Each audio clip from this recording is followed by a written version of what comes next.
Windows operating system creates temporary files that are stored in your computer. Deleting these temporary files can be an easy way to free up disk space. In your toolbar, you will find the Run search box. In the Run search box, type %temp%. This command will open the folder that Windows has designated as your temp folder. The file path is probably something similar to this. Select all of the files and folders within the temp folder. Use the keyboard shortcut CTRL-A to quickly select everything in the folder at once.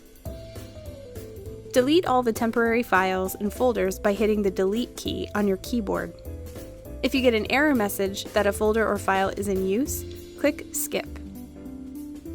The temporary files and folders have now been deleted and moved to the recycle bin.